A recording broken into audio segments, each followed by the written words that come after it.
By the way, Ron Paul is doing the right thing. He's going on the attack against Mitt Romney and, of course, Rick Perry. He's going after him on their globalist record. Paul slams Perry as Al Gore's Texas cheerleader. That's at Infowars.com.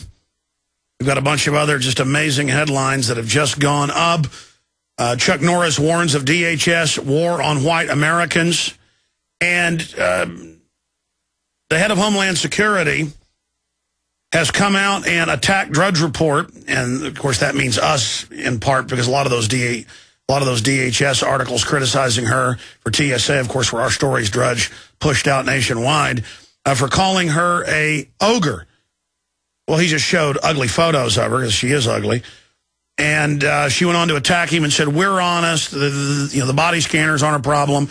Watson's got an article coming out that shows all of her lies. But more and more they're having to respond to us.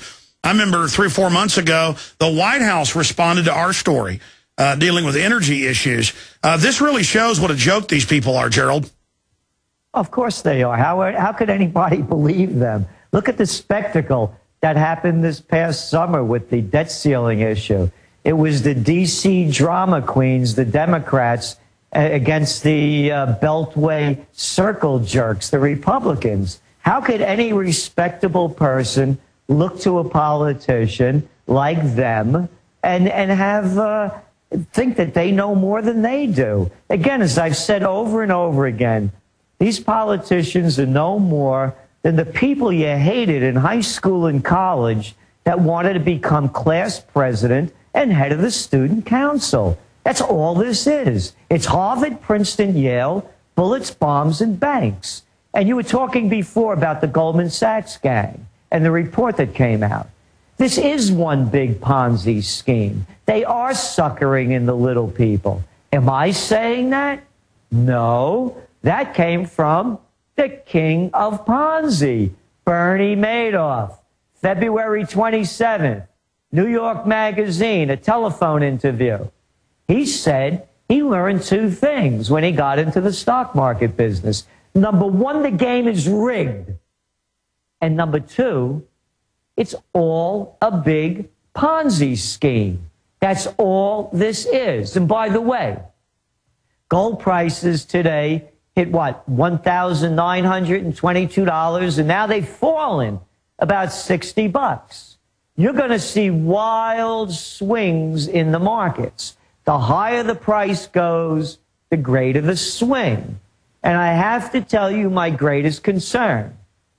I believe that they're going to do something, try something to regulate the supply and sale of gold, because they're going to blame people like myself and others who have been buying gold for years as a safe haven against the digital money that's not worth the paper it's not printed on, as being responsible for this crisis.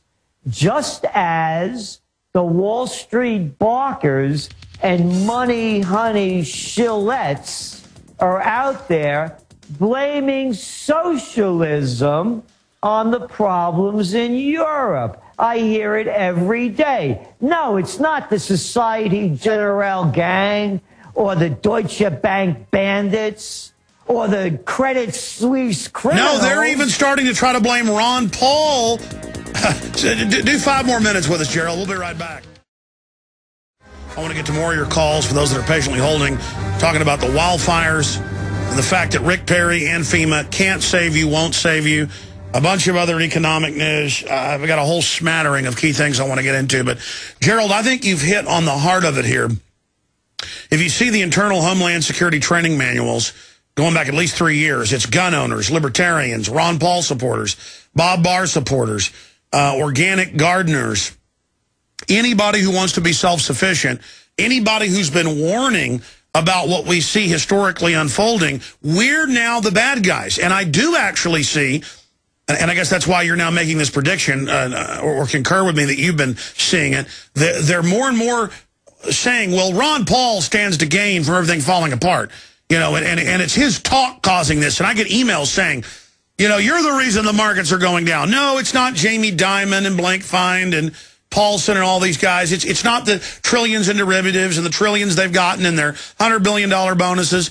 No, it's our fault, Gerald. So we've gone from pessimist porn and people that are just crazy to now telling people there was an iceberg. It's our fault we're hitting an iceberg. I don't see that working, though. I mean, you already have the Federal Reserve wildly unpopular. The people are already very angry at the banksters. I don't see it working. What do you, in the last 4 minutes we've got, top trends researcher out there, where do you see this going now? It's clear they're not going to reverse any of the policies. We're going over the edge. So what's the time frame? I've never seen a summer like the one we just went through, with the volatility in the markets, the rise of gold so rapidly. This usually doesn't happen in the summertime. It happened actually to a bit in 2007. And that's what actually was one of the reasons why I had predicted the panic of '08 in the summer of 2007. What happens now is that everyone's off their holiday, particularly in Europe. Reality's setting in. Third quarter reports are coming in. So look for the real crash to become a winter of discontent. Markets tend to really dive in October. Remember, they're going to do everything they can. We know it's a rigged game to keep propping it up. But I believe that by the end of October, early November at the latest, the handwriting will be on the wall. We didn't go into a double dip recession. They will now begin to say depression. But again, there's so many wild cards. And the wild card to look at is the wild card of distraction. And that's going to come in the form, I believe, of something that they will label terror or war, some other fear and hysteria kind of moment to detract the people's attention away from the economic crisis. I have to agree with you. So all of the craziness we've seen, you're basically saying is just a prelude or like birthing pains to the real finale. And what is this system going to give birth to? Just an absolute collapse? Yeah, it's collapsing. You're going to start seeing more and more. Look at the numbers. The gap between the rich and the poor is the widest in the U.S. than any of the industrialized nations. 47 shootings in New York this past weekend. Oh, no, there was just some other big shootings. I was going to bring that up. A building just got shot up in H&R Block. People are just getting desperate and going crazy.